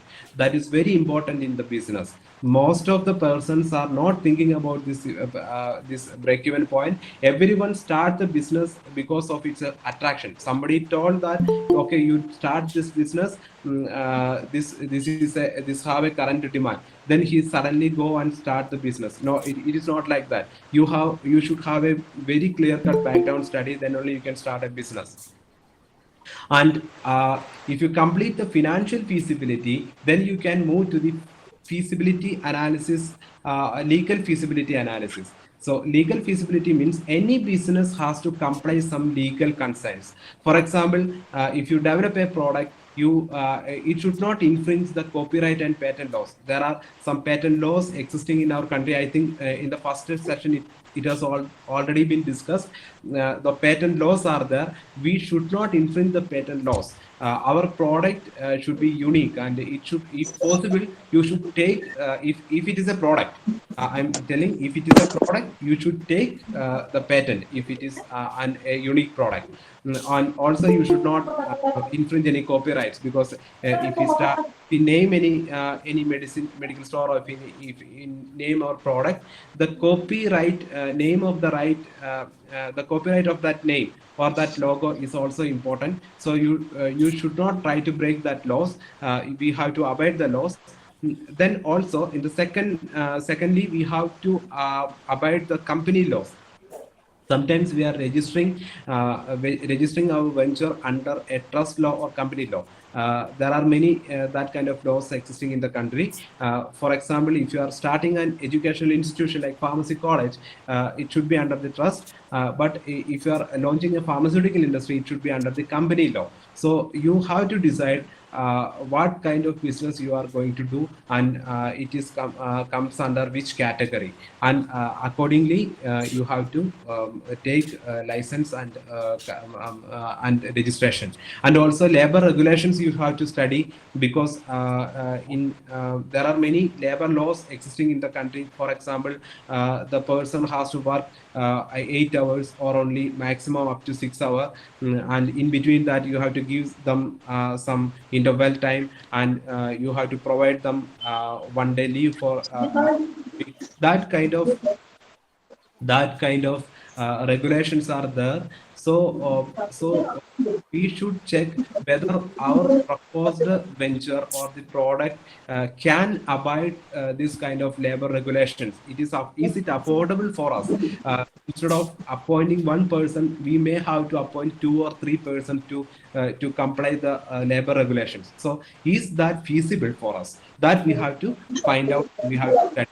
And also environment law, especially in Kerala conditions, it is a very, very important regulation, because it is a very high density, people density is very high in Kerala, and also in India also. There are in many states density is there, people density is there. So we can't start a chemical industry or pharmaceutical industry suddenly. We have to obey the restrictions, and there are some nature zones where the restriction of constructing a building is exists. So in such conditions we can build an industry there.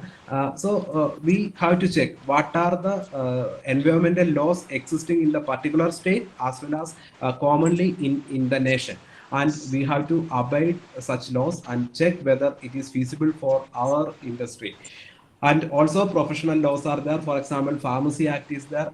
A pharmacist has to receive this much amount or this much salary, and we have to provide them this much leaves. Everything is there, and we should check whether we can provide such or we can abide such professional laws. And finally, after all this study, I have told 4 different aspects of the feasibility analysis, that is product service feasibility, industry market feasibility, financial feasibility, and legal feasibility. If we comply or we get a green signal after these studies that okay, we can move with this feasibility to comply all the feasibility studies, then we can move to the next part, that is funding.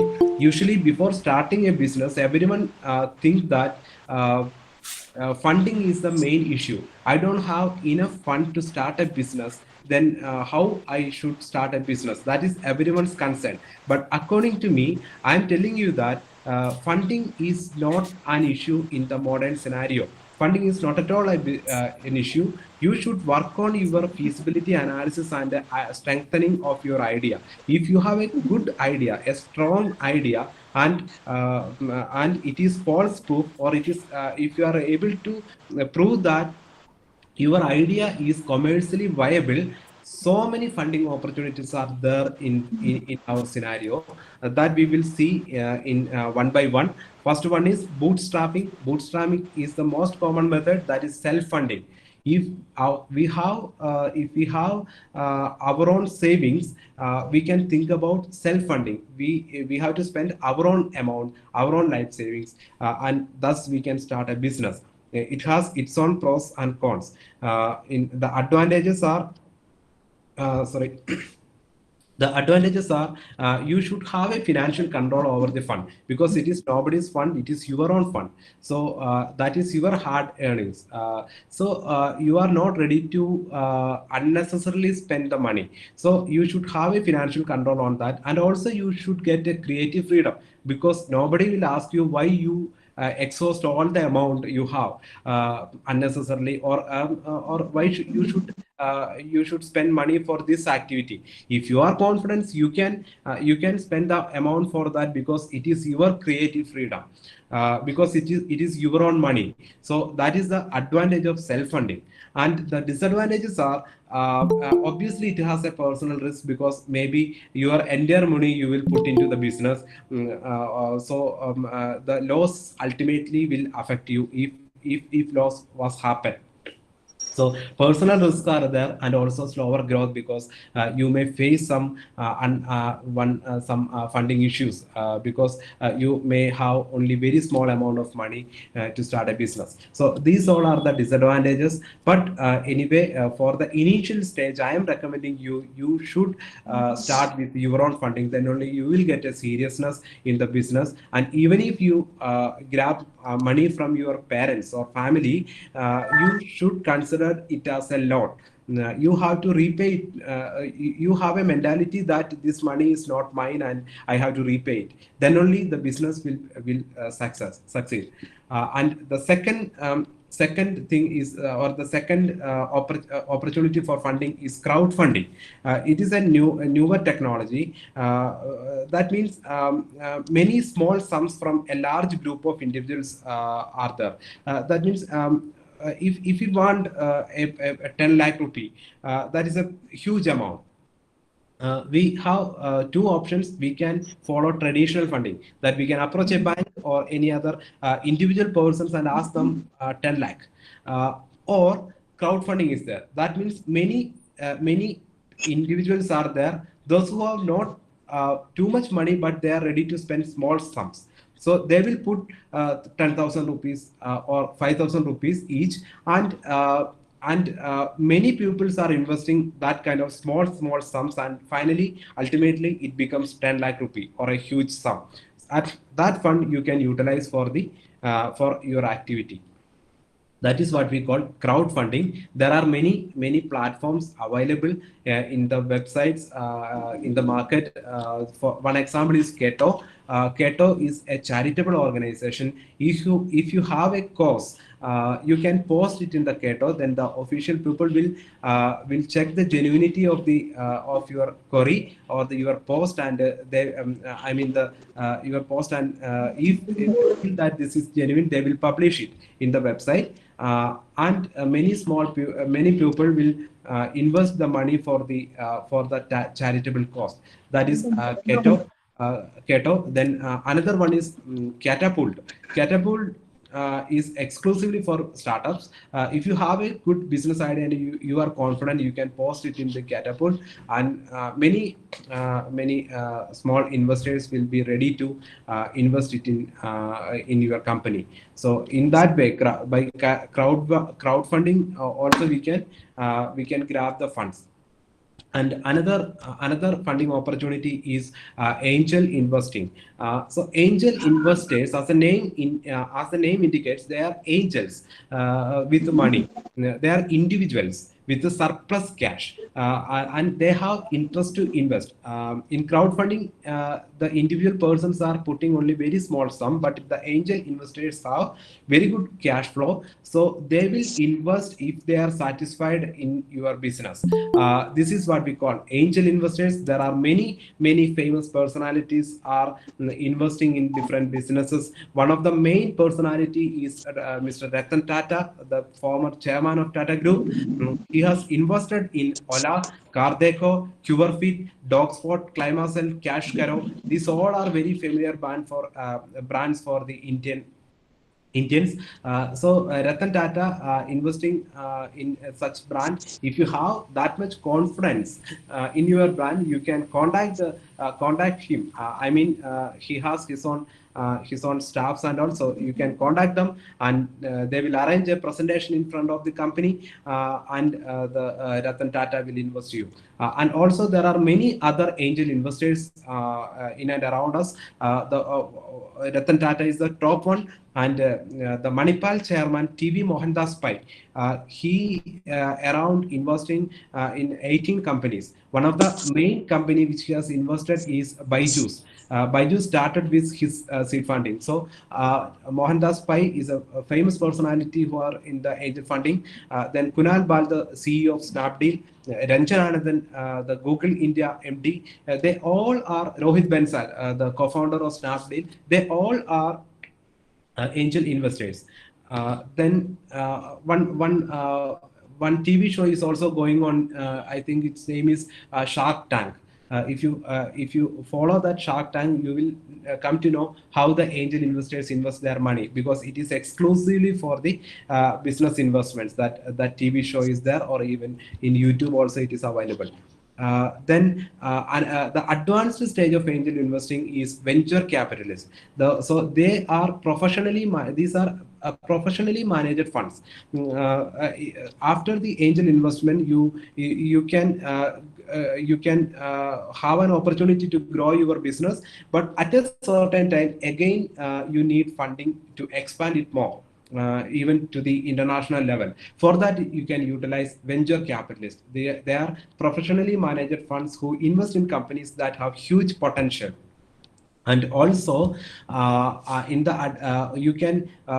you can try other new business method, that is business incubators and accelerators. If you have an idea, you can approach incubators. Incubators are actually the creators of an ecosystem. If you go with an idea, they will help you to materialize it into a prototype or a product, and then they will help you to attract investors and help you to grow your business. And also they will give you complete mentorship. That is business incubators and accelerators. There are many incubators present in our country. That is, one is Amity Innovation Incubator Center. Then for us, if for the Kerala, we have Kerala Startup Mission. They are also giving you ample opportunity to grow. If they will provide you platform also. If you want to start a business, they will give you a cubicle where you can start, or you can start your company. And also we, in our case, we also have a small incubator, Nomura College of Pharmacies Innovation and Entrepreneurship Development Center. If you have any idea regarding pharmacy, you can approach us, and we will help you to convert it into a prototype or a business, and we will give you funding opportunities also. So that is our help from our part. And there are many other schemes available from the government side. If your investment or your expected investment is only below 10 lakh, you can apply for the Mudra loan. And also many micro small finance opportunities are there. MSME government business loan schemes are there, and also district industry centers are there. In district industry centers, you can a branch of district DIC, district industry center, is there in our nearby taluk. So you can approach the taluk centers, ask them to help you to develop your business. So they will give you enough funding, and they will direct you to the government officials where you get mentorship and support. So that is from the government side. So that is about the funding opportunities. So I'm repeating you, if you have a strong idea, and if you have a commercially viable product, funding is not at all an issue. There are many persons and many organizations, and also in government is there in outside to help you. Only thing, a strong will to move forward. That should come from your part. And in the last part, let's see some pharma business opportunities. So as a pharmacist, as a B.Pharm student, you can think about these business opportunities. I'm telling that these all are very conventional business opportunities, and you can at any point of view, you can modify it, and you can come with innovative ideas. The first one is pharmacy. It's a very old practice to start a pharmacy, but because it's very simple to start a pharmacy. You only need a registered pharmacist and approximately 140 square feet. 100 square feet, I think it's mandatory, but if you have a 140 square feet, you can easily run a pharmacy, and the initial cost might be 3 to 5 lakh. So any pharmacy student can think about the pharmacy, but the issue is that it is already saturated. So you should make some uniqueness, you should bring some uniqueness in your pharmacy. For example, you can provide BP monitoring, blood sugar monitoring, and patient counseling services, because you are already in the pharma field. You know what are the drug interactions, and you all study well about these interactions and adverse effects and all. So you can counsel the patient. So some kind of additional facility we have to provide in pharmacy. Otherwise, our pharmacy won't be unique. Then you can think about wholesale pharmacy. In wholesale pharmacy, it has its own advantages and disadvantages. Wholesale pharmacy means it's a bridge between the manufacturer and retailer. If the manufacturer is ready to give you enough stock to keep in your premise, you can keep the stock in your premise and you can supply it to the retailers. Means you can buy the drugs from the manufacturer like Dr. Reddy's or Cipla, and you can store it and you can distribute it with your supply chain mechanism to the medical shops. So this kind of wholesaling opportunities are also available for the pharmacists. The advantages are you only have to deal with a limited number of customers. In case of a pharmacy, you have to deal n number of customers, but in wholesale, you only have the customers of medical shops. So you have concentrate in your marketing. Your headache will be less, and also no marketing is required, because those who are required the medicine, they will approach to you, and only thing you have to sell them. But the issue is that sometimes some long credit days may come. That means you don't get the amount suddenly at the time of selling of the drug or the medicine. So that is a difficulty or the disadvantage of this wholesale pharmacy. The long credit days are a very threatening problem in the wholesale, and also you need huge working capital. So because you need a store, a very big store, and also you have to invest for the dead stocks. I mean, not the dead stock, the purchasing to stocks to purchase from the manufacturer. So wholesale pharmacy have such kind of disadvantages. And also you can think about marketing. There are many phases for marketing, but you can think about to manufacture your own products. I mean, not running your own manufacturing premise. You can ask for any third-party person, those who are giving your own brand. For example, if you want a paracetamol brand, you can approach any USFDA approval or any other approved agency or the industry. They will give you your own products in your name, brand name. And you can collect that name, collect that medicine, and you can market it. So that is marketing, but you should have a marketing skill, and you should have a very good interpersonal skills to interact with the doctors and the proposed customers. That is a very big hurdle. You have to work on that, and if you have enough confidence, you can think about this marketing. And also the most promising opportunity for pharmacists is to start the industries, pharma industries. That is not only allopathic medication. You can also think about cosmetics, sanitary products, food products, raw materials, diagnostics. These all are the manufacturing opportunities, but the thing is that you should invest a very huge amount, crores you have to invest. So if you have enough funding, or if you are able to find good investors, you can think about to start a pharma industry. But my advice is that if you start an industry, if you have willing to start an industry, very soon after your BPharm course, you have to go to any industry and work there for 2 to 3 years or 4 years and get maximum experience in the production. Then only you have to start an industry, or suddenly you don't jump into the manufacturing. And it is very difficult to. You can't jump into the manufacturing. You should get enough experience in the manufacturing session. And also, we can think about the supply of study materials and information. You might have came across these brand names, Pharma Tutor and GPAT India. They are the websites which provide study materials and pharma-related informations. So you can think about such kind of information supplying businesses, and also you can think about to write pharma books.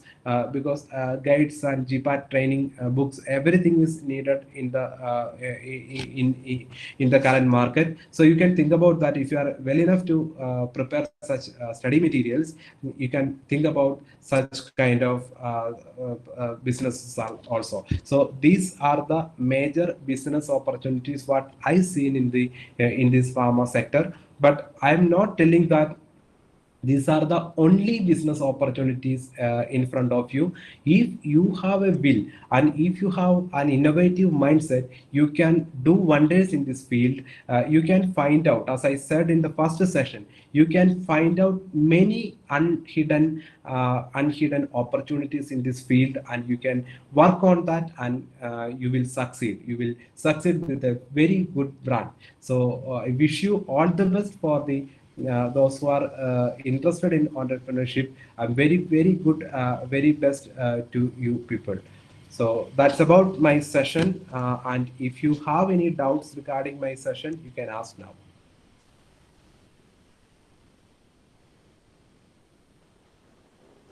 Thank you so much, sir, for your lecture. Thank you, Doctor. Thank you, Doctor, for your nice presentation. Thank you, sir. I have a doubt. Yes, sir. Since you are dealing with the IEDC, Yes, sir. what are the barriers to overcome this IEDC, especially in institution level? Sorry, sir, I didn't get you. What are the barriers? Barriers. So what are the common barriers when you are going to start up with the IEDC? Yes, sir. The thing is that, sir, am I audible?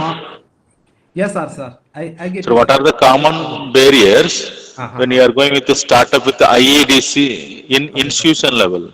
Yeah, sir, in institution level, the major barrier is that the regulatory approval.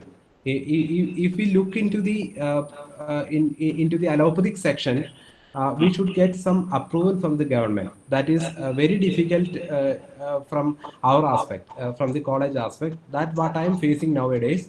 But if you have something not exclusively pharma products, but something related to that product, for example, medical devices or equipments, you will get easy funding and also this kind of support from the regulatory agencies. And if you are really interested in developing a pharma product, it is better that do it in your institution level and approach any big industries or any big companies to scale up the product. With the help of them only we can do the product. Without their help we can achieve that. That is what I'm thinking about the what my perspective about the IDC hurdles. And the students are really great. Nowadays they are coming with great ideas. Only thing we have to facilitate them with enough support, especially the knowledge level.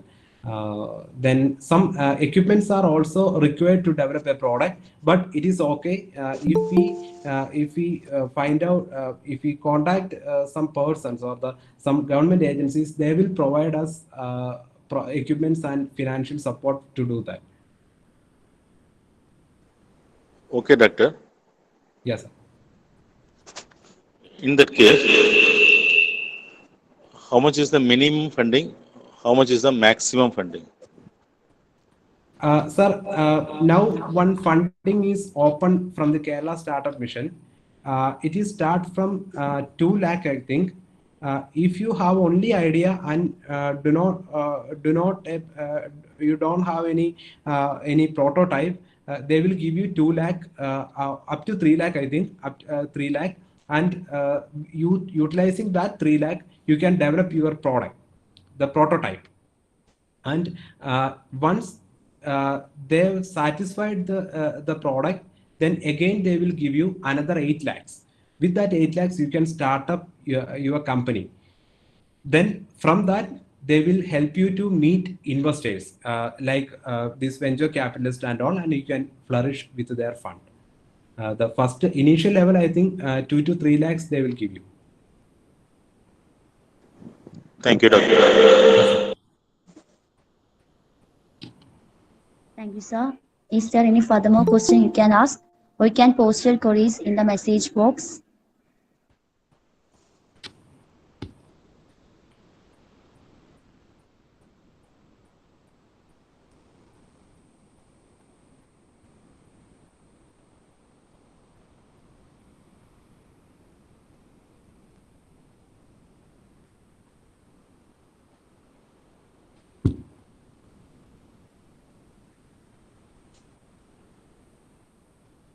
I think there is no more questions.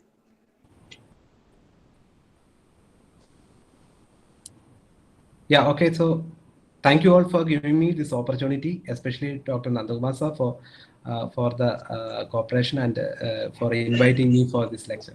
Thank you, sir. So at this Thank end of this well, lecture, sir. It was very nice.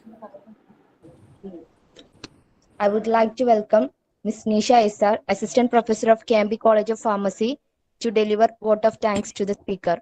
Ma'am, please. Good afternoon, everyone. I, Swesha SR, Assistant Professor, KMB College of Pharmacy, I am here to propose vote of thanks. I would like to express my gratitude to all esteemed delegates of the webinar for their presence and contribution to make this webinar to a great success. I must mention our deep sense of appreciation to our first speaker, Dr. Kiran Avadani, for his explanation on patents and its recent trends in pharmaceutical industry, and our second speaker, Dr. Phil Saju, for the outstanding talk on entrepreneurship. Thank you, sir. Thank you so much for your valuable presentation. A very special thanks to Dr. J. Nandakumar sir, Principal KMBCP, for providing immense support to make the webinar successful. I also extend my thanks to our administrative officer, Mr. Riaz Ibrahim, for his enormous cooperation for conducting the webinar. A sincere thanks to our director, Mr. Shibu KP, Indira Gandhi Group of Institutions and Management, for their constant support and guidelines. My heartfelt thanks to all HODs of our institution, Dr. Harish Babu sir, Dr. Srikanth SK, Dr. Sreena KX, for their effort on hard for working hard for the past few days to make this webinar successful. I extend my gratitude in all IT staff for their cooperation and technical support. Once again, I thank you all.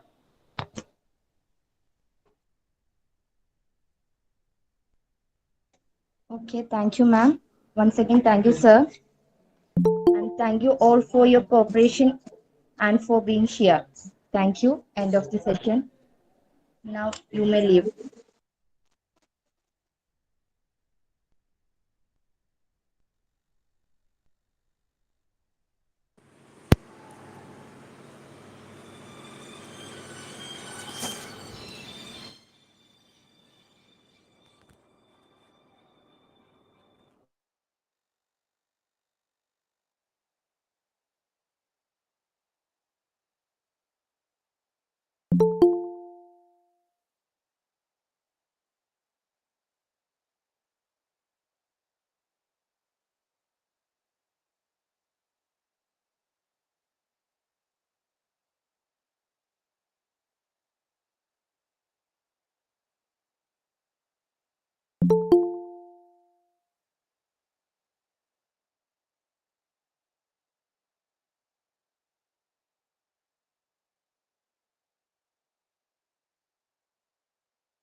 you.